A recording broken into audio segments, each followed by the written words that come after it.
Hello, I'm Kont Orlanderson, And I'm Booger Dagwood. and This this is Kont Kont and and Booger Booger at the movies.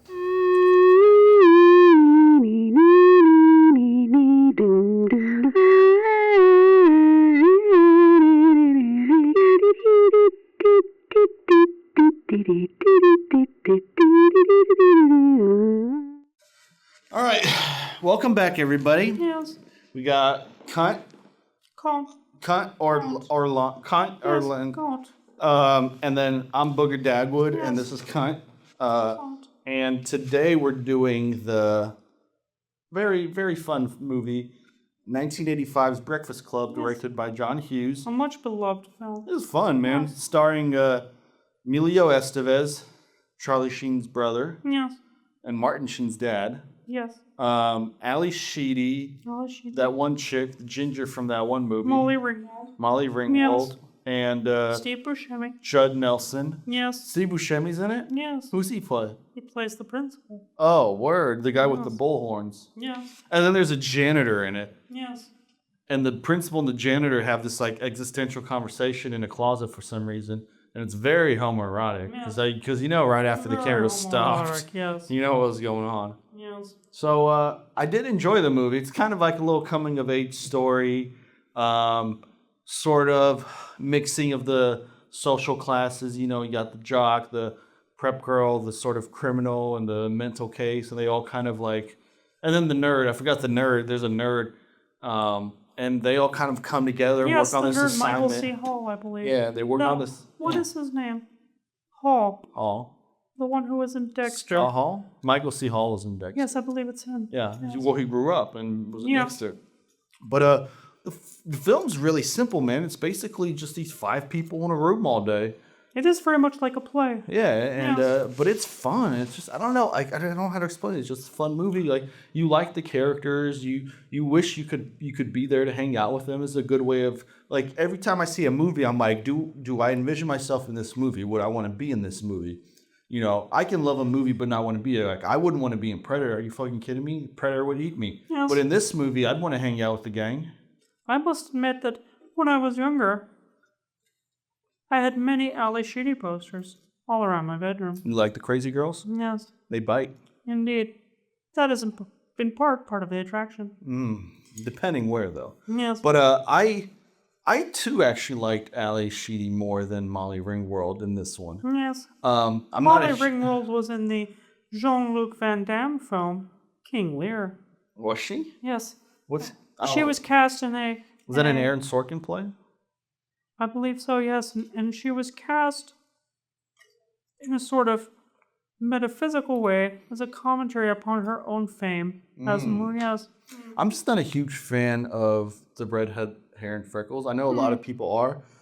I'm just not. I do like weird hair, but like shaved or like blue Like, or oh, it's actually really weird, right? You know, because I have a very kind of weird taste in women. yes, Bull's got the hair that I like, kind of weird, blue. yes, He's got the big titties that I like. yes. He's got the loose asshole that I Yes. love. What I find so fascinating about this film is that it is perhaps the ultimate encapsulation of the trend and tendency in 1980s America, Like transsexual? yes, to reflect upon the 1950s and classic Americana and the way in which each of these characters represents a stereotype. What is the word I'm looking for? It's not stereotype. I have no idea what An you're talking archetype. about. Yes, each of these characters represents an archetype, Architect? yes, that has been ingrained in the American conscience since the days of Greasers and Elvis Presley. And by putting all of these characters in one room and allowing them to talk to one another, this self-aware, white, upper middle class American What are you trying to say, cunt? world history, what is the word I'm looking for? It is though you have taken this image of 1950s America from Norman Rockwell and turned it into human beings and put them in a room and allow them to converse and reconcile with one another. lost me Yes. like minutes ago. So yeah, so I had no idea what you're really talking about, but I'm gonna get back to the movie. And indeed, why is it called The Breakfast Club? That's a great question. Yes. John Hughes, why is it called The Breakfast Club? And from what I understand, John Hughes was taking acid with David Lynch, doing a motorcycle trip across the country, during which he wrote the script for this film, and David Lynch said to him, "You should call it The Breakfast Club." Oh, why? Where did he get it from? Hmm. What did it have to do with anything, you know? They're not having breakfast. Yes. The detention club would have made more sense. Yeah.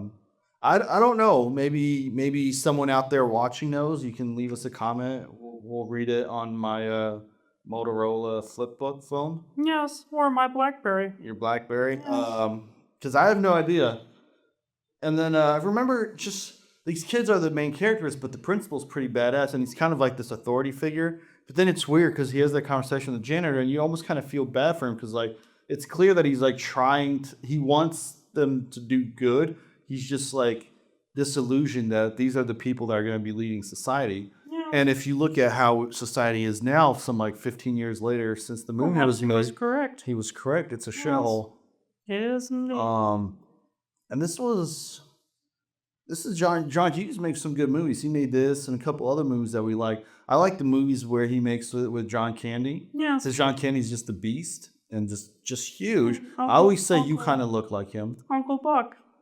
You look like him if he had lost 100 pounds. Yes. And from what I understand, John McTiernan is a pseudonym for John Hughes. Is it? And this So he John did Hughes, Die in Hard? fact, Did Predator and Die Hard. So he's probably the greatest director in American history. Of all time. Of all time, because those movies propel you up there. Yes. I did not know that. And I believe The Hunt for Red October. With that old guy. Yes. Christopher Pierce Swarton. Yes. Christopher Plummer. Yes. It's really old. And I guess the movie sort of winds down where it's kind of weird because it's supposed to be kind of, you know, a bit of an uplifting message. The bad guy gets with the cheerleader prep girl, and the jock gets with the crazy girl, and everyone's like, "Yay!" And they just leave the fucking nerd to write the paper for them, and then he's all by himself. Like, But how the does he nerd- win? The nerd wins because the nerd is the one who preserves and documents the culture. Yeah, but no one gives a shit about that. Well, if it were not for that, we would not have the Breakfast Club. What The do you mean? nerd is John Hughes, Oh. and he has written everything down and shared it with the Yeah, world. but it feels bad because like they all walk off and probably go off doing it, and he's just gonna Well, do their homework for he him. gets to take an acid-soaked cross-country trip with David Lynch, That's not that fun. the end goal of which is to reach Dennis Hopper's house, Sounds like a where bad they time. fire guns naked into the ocean. I bet they do a lot more than that. Yeah. Just those guys were freaks. But yeah. So what do you say? Do you recommend? Most certainly recommend it, yes. I recommend it too. Last time I saw it, me and Yes. Bull had a few people over. We had Wonderful some beers. theme song at the end, too. Don't Yes. you forget about me. Yes.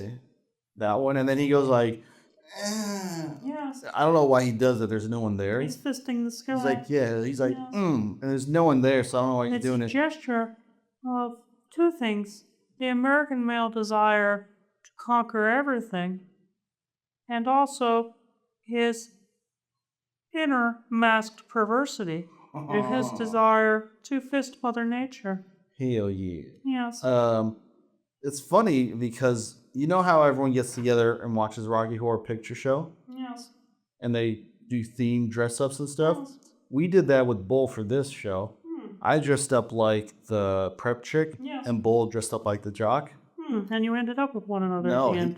he was drinking and he tried, but I knew he'd be drinking, so I stayed sober to prevent that shit from happening. So Bull's a freak. I don't know if you know this. Like, he's an animal. He's just a beast. Like, Yes. anything you can think of that is just wrong, he will either have done it, has no problems doing it. So, like, He once asked me if I had ever eaten a burrito of human feces, and when I said no, he said, "Well, I have." who does that? Yes. You know, the craziest thing about Bull is I don't even know if he's a male or female. It could just be a gross woman. He once told me that I've never seen this all of the bulls and cows from his farm All their urine drains into a tank that feeds into his shower. Bull, like we said, we'll probably have Bull on the show sooner or later. Yes. But if you see this guy in a dark alley, run. Indeed. Run. We're okay because I'm his cousin and can kind of contain him, but Yeah. Bull's an animal. He's an animal. So go see this movie. Yes, see The Breakfast Club, preferably on VHS. And without Bull in the theater. Without Bull.